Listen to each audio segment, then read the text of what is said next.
गरजू बादल की कालू कौवे से दोस्ती थी। कालू भी बुरा पक्षी था और गरजू बादल भी बुरा बादल था।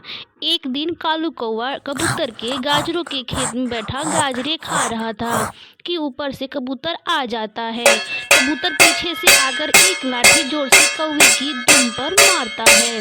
निकल निकल यहाँ से, गाजरे तेरे बाप की हैं क्या जो बैठे मजे से खा रहा था? तुमने मुझे मारा, देख लूँगा, मैं तुझे भी देख लूँगा।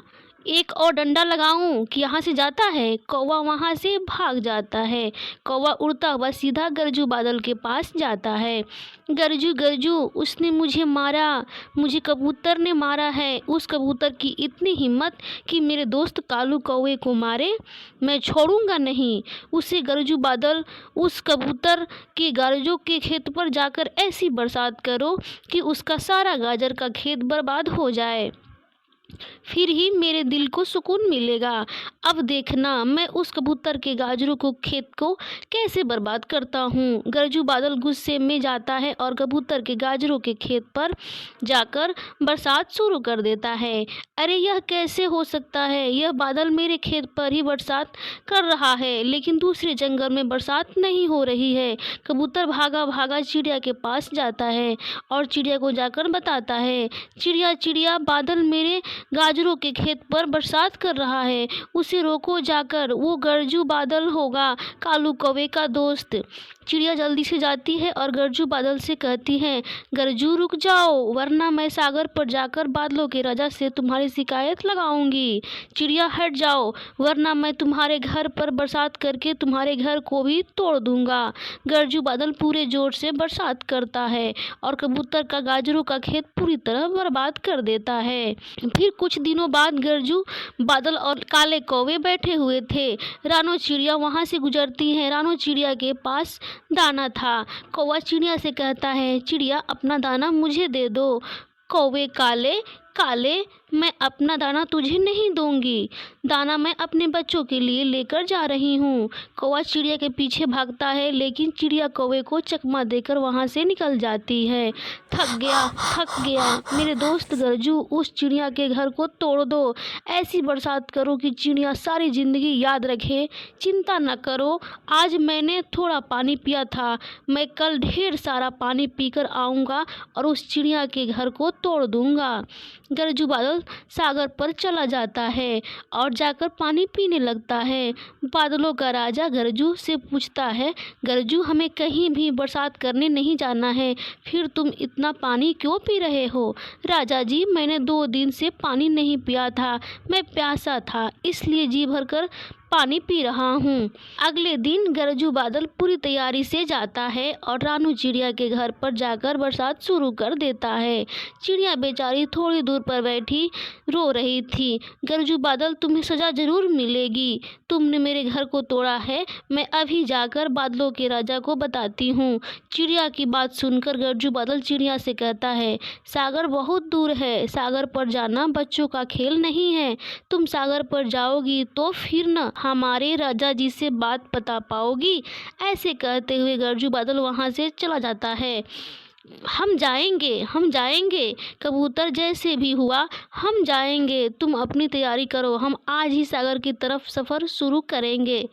अब समय आ गया है, अगर हमने गरजू बादल और काले कौवे को न रोका तो वह हमें हर रोज तंग करेंगे। चिड़िया और कबूतर अपना जरूरी सामान लेकर सागर की तरफ सफ़र शुरू करते हैं। वो उड़ते हैं और घने जंगल से गुजरकर मैदान में पहुंच जाते हैं। थक जाते हैं और फिर एक जगह रुककर अपना दाना खाते हैं। कबूतर भैया, उन पहाड़ों के दूसरी तरफ सागर हैं, हमारा सफ़र थोड़ा ही रह गया है। वो फिर से उड़ते हैं और आखिर पहाड़ों की दूरी तक पहुंच जाते हैं। सामने विशाल सागर था। बादल पर बादल पानी पी रहे थे। चिड़िया और कबूतर बादलों के राजा के पास पहुंच जाते हैं। राजा जी, गरजू ने बहुत बुरा किया हमारे साथ, हमारे घर तोड़ दिए और मेरी गाजरों की सारी फसल बर्बाद कर दी। जो गरजू ऐसा करता है वो बुरे काम करता है, अगर ऐसा ही करता तो उसको सज़ा ज़रूर मिलेगी। बादलों का राजा गरजू बादल को बुलाता है और जोर से गरजता है। राजा का गुस्सा देखकर सारे बादल डर जाते हैं। राजा जी, आपने मुझे बुलाया है, ये चिड़िया और कबूतर तुम्हारी शिकायत लेकर आए हैं। हम बादल बरसात करते हैं कि पेड़ पौधे पानी पी सके, नदी नाले में पानी आ सके, और तुम दूसरों को तंग करते हो। तुम्हें हमारे परिवार में रहने का कोई अधिकार नहीं है। राजा बादल जोर से गरजता है। गरजू का सारा पानी बादल में गिर जाता है और गरजू बादल हवा में बिखर जाता है।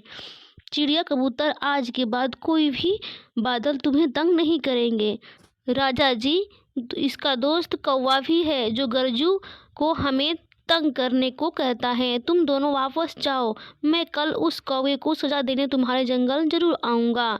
चिड़िया और कबूतर वहाँ से चले जाते हैं।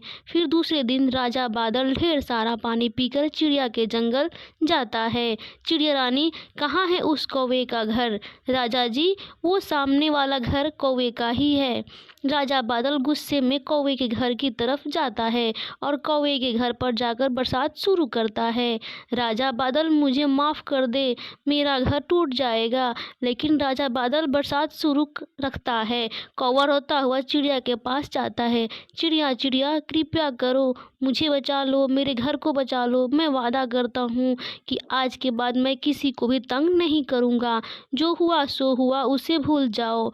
कौवे, याद रखना, हर बुराई का अंजाम जरूर होता है, और अगर दोबारा तुमने तंग किया ना, तो हम फिर से राजा बादल से तुम्हारी शिकायत करेंगे।